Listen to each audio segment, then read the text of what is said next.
Imagine thinking your marriage is solid, only to find out your wife has been getting too close to a coworker. At first, it seems innocent, just late nights and a few texts. But then the signs get harder to ignore. I decided to dig deeper, and what I uncovered changed everything. It was not just betrayal. It was a game of lies, manipulation, and one shocking twist after another. You will not believe how this story ends. Trust me, it is worth watching all the way through. It was a damp, chilly Thursday evening in Oak Ridge. I was standing outside my wife's office building, waiting for her to finish work. The streets were quiet, the kind of quiet that makes your thoughts louder. Rachel, my wife of nearly 20 years, had been working late a lot recently. Too late if you ask me. Tonight, I had decided to pick her up and take her to dinner. On the surface, it seemed like a nice gesture, but deep down, I had other plans. Let me back up a little. A couple of weeks ago, I got a phone call. It was a woman from Rachel's office. She never said her name, but her voice was sharp, almost gleeful. She told me Rachel had been spending a lot of time with a new colleague, a guy named Alex. She made it sound casual, but there was a tone, the kind that makes your stomach drop. First, I laughed it off. Rachel and I had been together too long for something like that to happen. But then I overheard her talking to her best friend, Lisa, on the phone. It was the tone she used, the words she picked. It was light and teasing, but there was something underneath it, like she was excited. That was when I started to notice things. The late nights, the constant texting, the small, unexplained changes in her mood. So I did what any guy would do. I looked him up.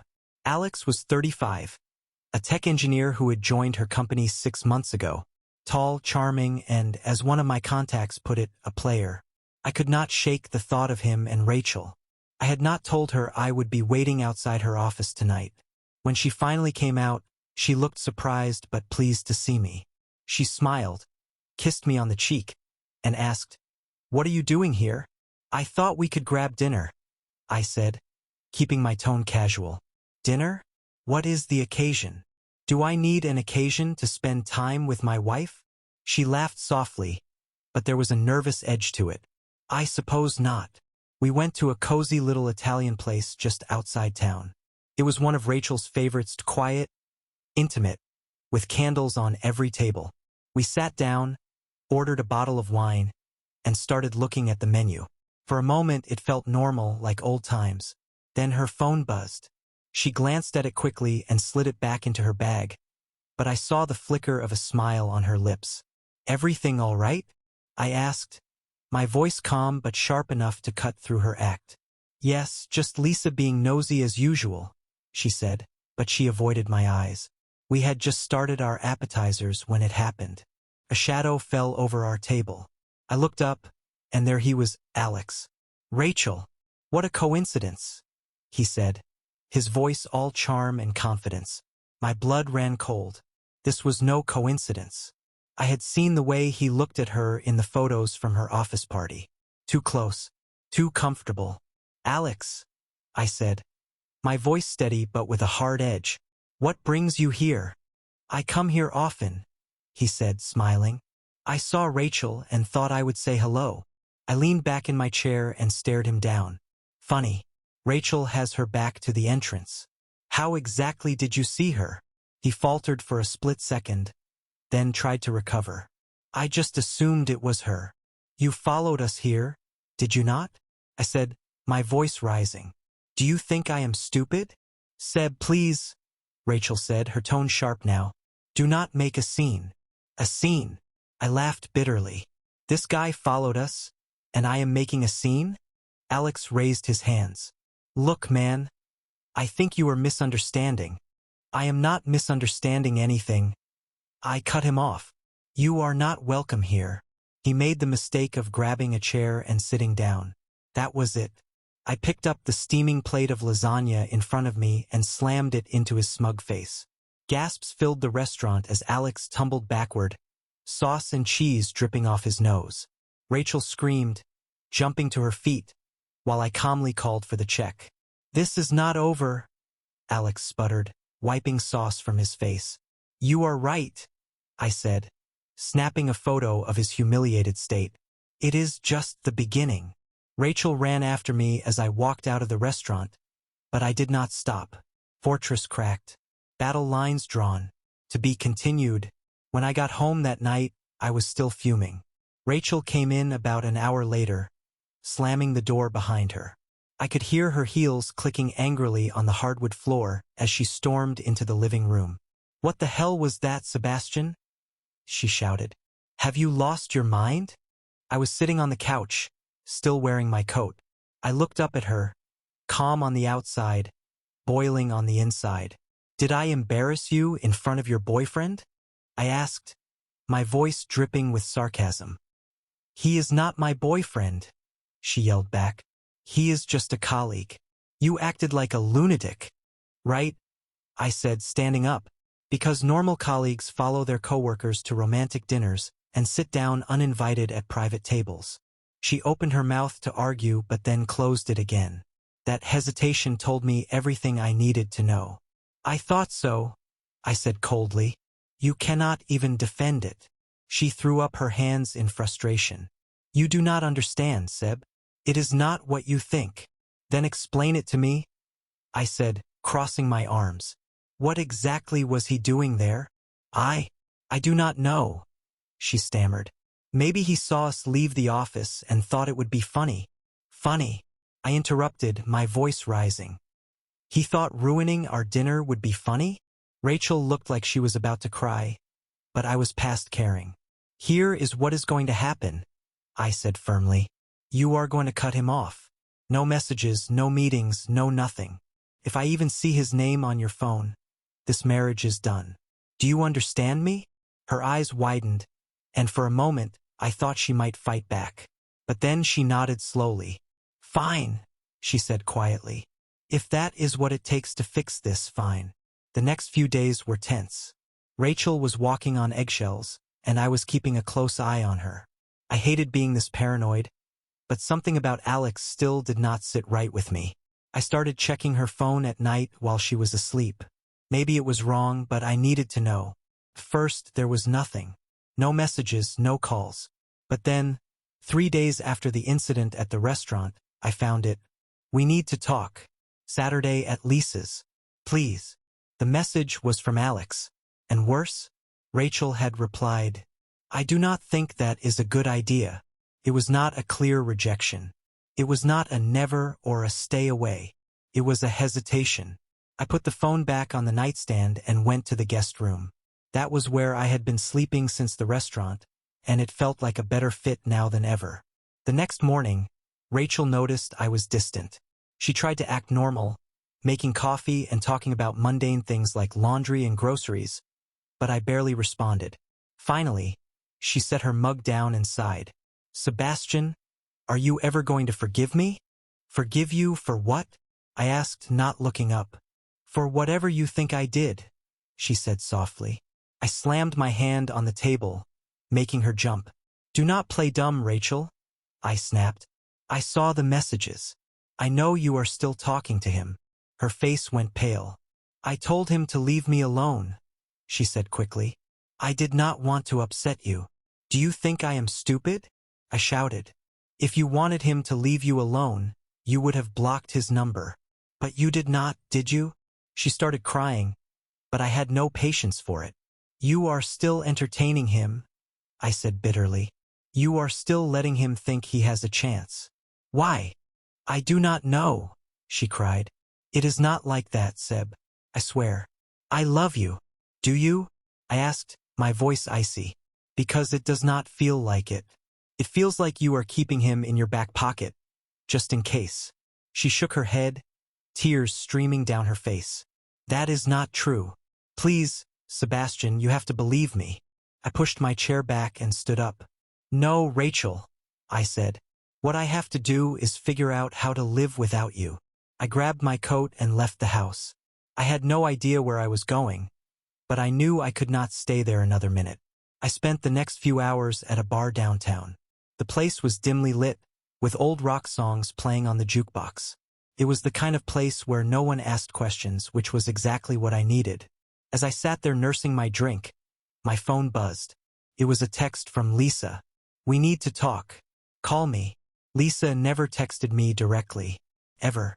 My stomach churned as I dialed her number. "Sebastian," she said as soon as she answered. "We need to meet. It is about Rachel." "What about her?" I asked, my voice tense. "Just meet me at the park," she said. "You are going to want to hear this." Fortune cracked. Secrets unraveling. To be continued.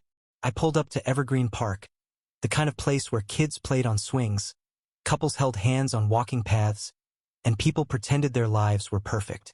I spotted Lisa sitting on a bench, bundled in a scarf, nervously fiddling with her phone.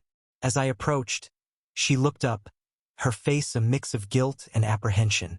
"Thanks for coming," she said. I crossed my arms. "What is this about, Lisa? If you are here to cover for Rachel, save it." She shook her head. "I am not covering for her. In fact, I probably should have told you sooner, but I did not know how." My jaw clenched. "Told me what?" Lisa hesitated, then motioned for me to sit down. "It is about Alex," she said, her voice barely above a whisper. "Rachel." She let it get out of hand. The words hit me like a gut punch. I stayed quiet, letting her continue. "They were talking a lot," she said carefully. "At first I thought it was harmless. I mean, he is charming, and Rachel has been stressed at work. But then she started confiding in him, and he encouraged it." "Encouraged it?" I snapped. "What does that mean? Be specific." Lisa flinched but kept going. He would tell her things like, "You deserve better," or "Your husband does not appreciate you." And Rachel, she listened. She started opening up about your arguments, your frustrations. "It was emotional, Seb. I swear, I do not think it got physical. But it was wrong." I clenched my fists, fighting the urge to shout. "Why are you telling me this now, Lisa? Why not sooner?" She looked down at her hands. "Because I thought she would end it. She promised me she would. But then I saw her texting him again after what happened at the restaurant. I knew I could not keep quiet anymore." My mind raced. Lisa's confession was the missing piece, but it only made me angrier. "She betrayed me," I said, more to myself than to Lisa. Lisa placed a hand on my arm. "Sebastian, I know Rachel still loves you. She just made a mistake." I stood up abruptly, brushing her hand off.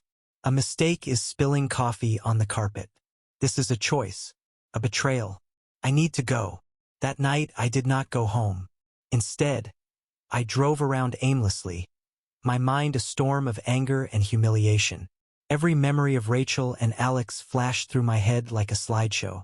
Her excuses, his smug face at the restaurant, the text messages. Eventually, I found myself at a cheap motel on the edge of town. I checked in, paid cash, and locked myself in the room. The bed was lumpy, the TV was ancient, but it was quiet. Too quiet. My phone buzzed. It was Rachel. I ignored the call. Then came a text. "Seb, please come home. We need to talk." I stared at the screen, my thumb hovering over the delete button.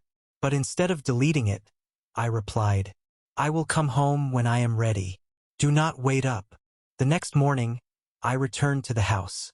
Rachel was in the kitchen, her face pale and tired. She looked like she had not slept at all. When she saw me, she set her coffee mug down and rushed over. "Sebastian, thank God," she said.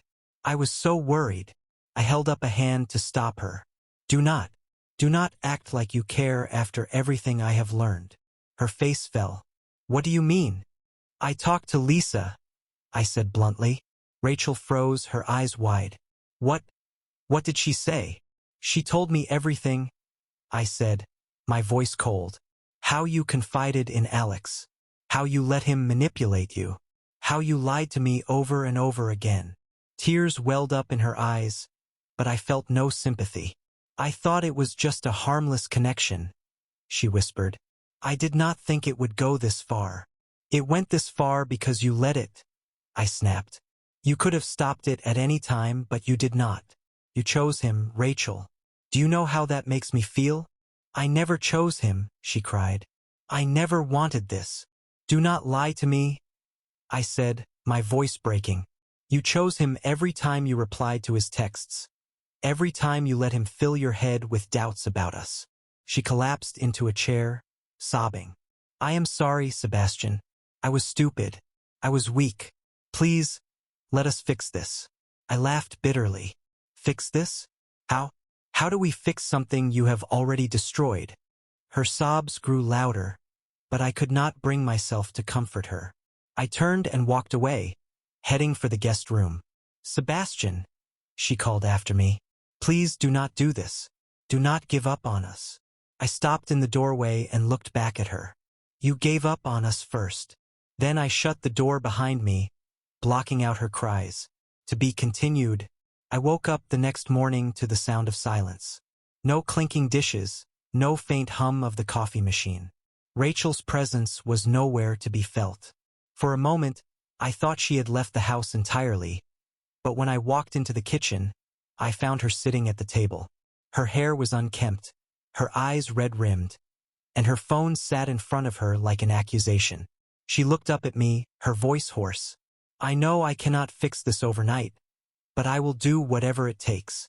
I grabbed a mug and poured myself coffee, ignoring her.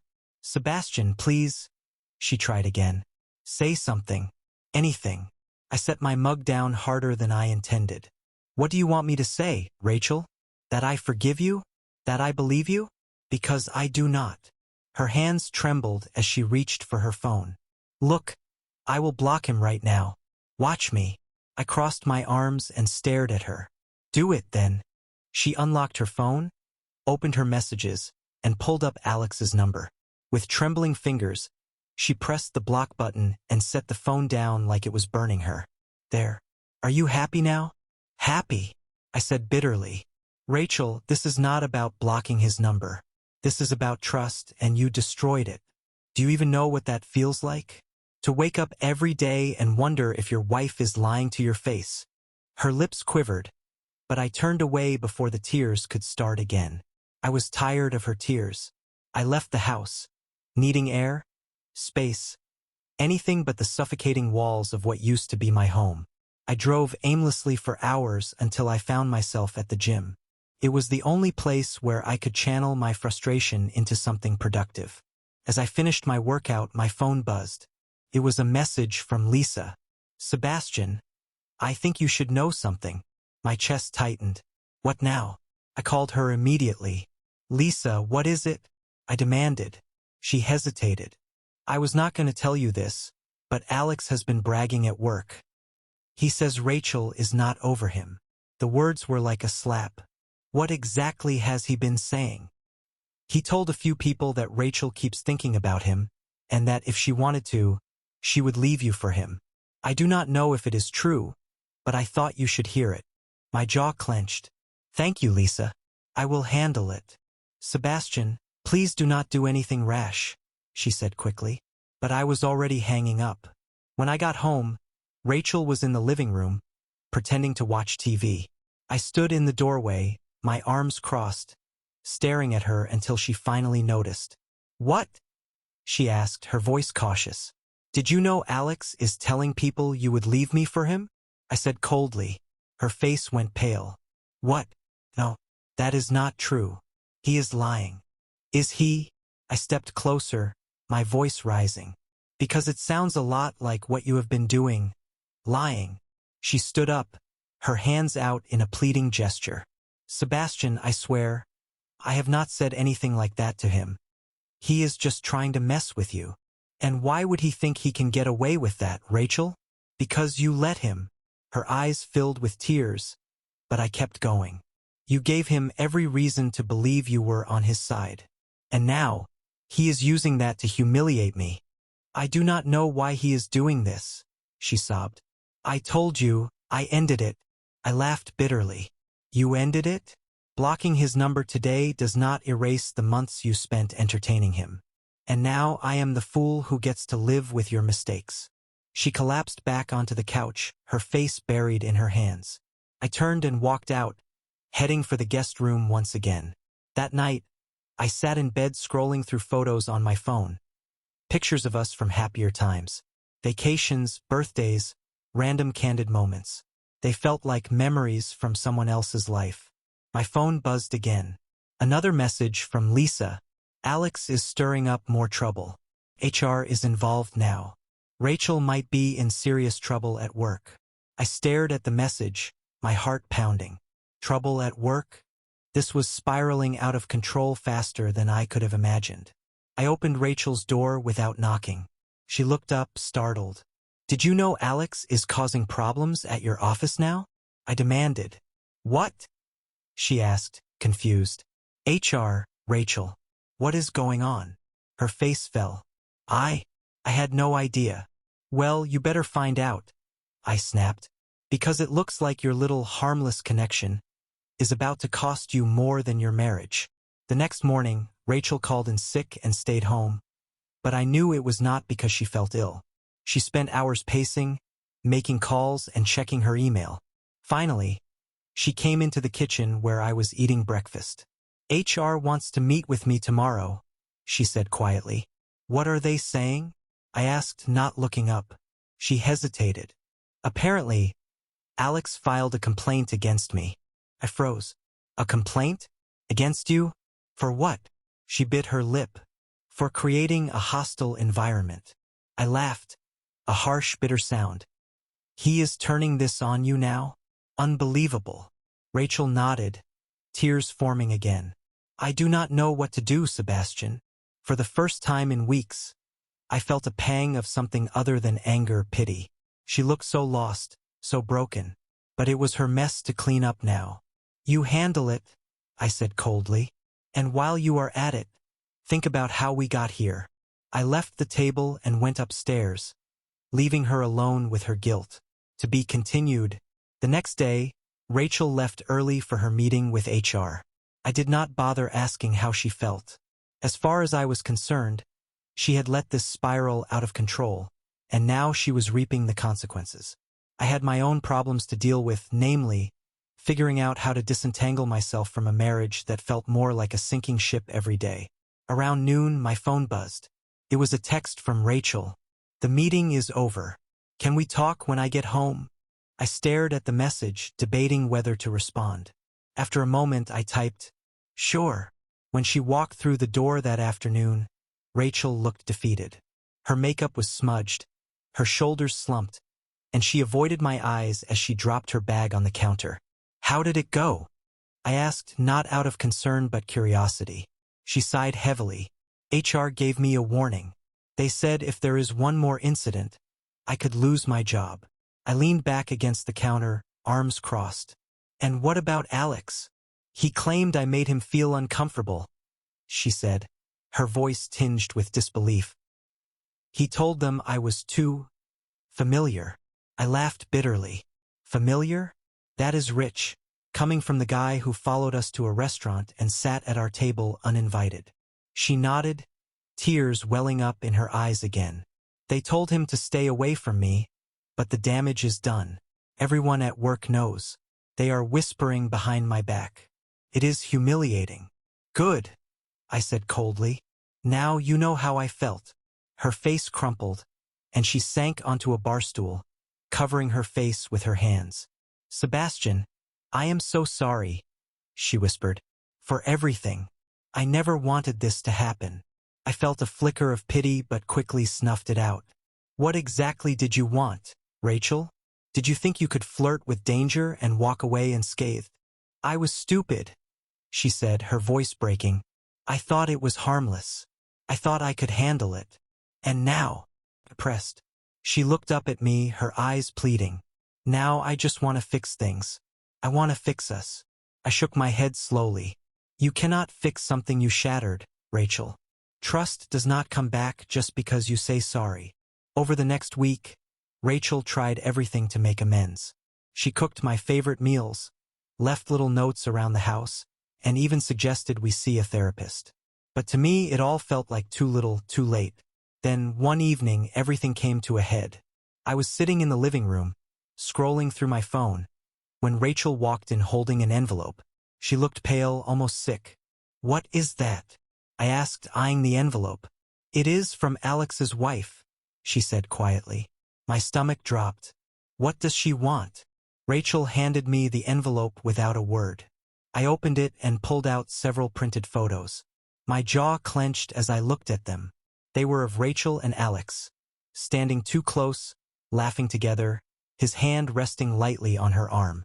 They were innocent enough on the surface, but in the context of everything else, they were damning. She sent these to me with a letter, Rachel said, her voice trembling. She wrote that she hopes I am happy with what I have done to her family. I threw the photos onto the coffee table. Unbelievable. You destroyed 2 marriages, Rachel. Congratulations. It was not like that, she cried. I never wanted this to happen. I never wanted to hurt anyone. Well, you did, I snapped. And now you get to live with the consequences. She sank onto the couch, burying her face in her hands. I hate myself for this, she sobbed. I stood up and walked toward the stairs. Good. Maybe you should. The following morning, I began looking for a divorce attorney. I was done. Every attempt Rachel made to fix things only reminded me of how broken we were. The lies, the betrayal, the humiliation. It was too much to forgive. When I told her my decision, she broke down completely. Please, Sebastian, she begged. Do not do this. Do not give up on us. I am not giving up, I said firmly. You did that the moment you let him into our lives. As the days passed, Rachel's pleas became less frequent. She seemed to accept that I was serious this time. One evening, I came home to find her sitting at the kitchen table with a pen and paper in front of her. What are you doing? I asked. She looked up at me, her eyes hollow. I am making a list of everything we need to split. The house, the savings, the cars. Felt surreal. This was the woman I had built a life with, the mother of my children. And now we were dividing it all like business partners ending a deal. Good, I said, trying to keep my voice steady. The sooner we get this over with, the better. That night, I slept better than I had in weeks. For the first time, I felt like I was regaining control of my life. The cracks in our marriage had turned into chasms. But at least now, I could see a way out. To be continued. The weeks leading up to the divorce hearing felt like a long, slow march toward the inevitable. Rachel and I spoke only when absolutely necessary. The house felt colder, emptier, despite both of us still living under the same roof. It was as if the life we had built together had already dissolved, leaving only a hollow shell behind. I spent most of my time in the guest room, while Rachel stayed upstairs. The once shared spaces of our home had become battlegrounds neither of us wanted to enter. Even the kitchen, where we had spent countless mornings sipping coffee and planning our days, was now a place of silent avoidance. The day of the hearing finally arrived. I dressed in a suit and tie, standing in front of the mirror longer than usual, as if the reflection could somehow tell me if I was doing the right thing. When I went downstairs, Rachel was already waiting, dressed in a modest black dress. She looked like she was heading to a funeral, and in some ways she was. Neither of us spoke during the drive to the courthouse. The silence was suffocating, broken only by the faint hum of the car engine. I could feel her glancing at me every so often, but I kept my eyes on the road. Inside the courthouse, everything felt surreal. The judge's voice was calm and matter-of-fact as he read through the formalities. Mr. and Mrs. Parker, he began. This court is here to determine whether your marriage can be dissolved on the grounds of irreconcilable differences. Is that correct? Yes, Your Honor, I said firmly. Rachel hesitated, her voice barely a whisper. Yes, Your Honor. The judge nodded. Before proceeding, I must ask, is there any chance of reconciliation? I shook my head immediately. No, Your Honor. Rachel looked at me, her eyes brimming with tears. I do not know. The judge raised an eyebrow. Mrs. Parker, are you saying you wish to contest the divorce? She looked down, twisting her hands in her lap. No, Your Honor. I wish things were different. So do I muttered under my breath, though I was not sure if she heard me. When the judge finally pronounced the divorce official, I felt an odd mixture of relief and sadness. This was what I had wanted, but it still hurt. The chapter of my life I thought would last forever was now officially over. Outside the courthouse, Rachel stopped me. "Sebastian, please, can we talk? Just one last time." I sighed, not wanting to drag this out, but her voice was so desperate that I nodded. "Fine. Say what you need to say."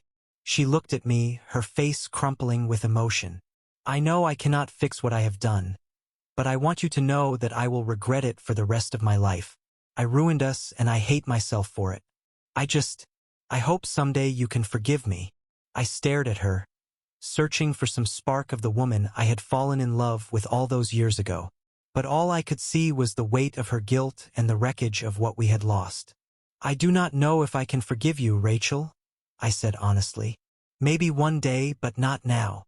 She nodded, tears streaming down her face. "I understand."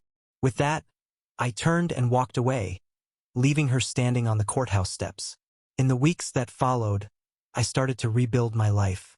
I moved into a small apartment on the other side of town, throwing myself into work and hobbies to fill the void. At first, it felt like I was just going through the motions, but slowly, things began to feel normal again. Rachel tried to reach out a few times, but I kept my distance. I needed space to heal, and so did she.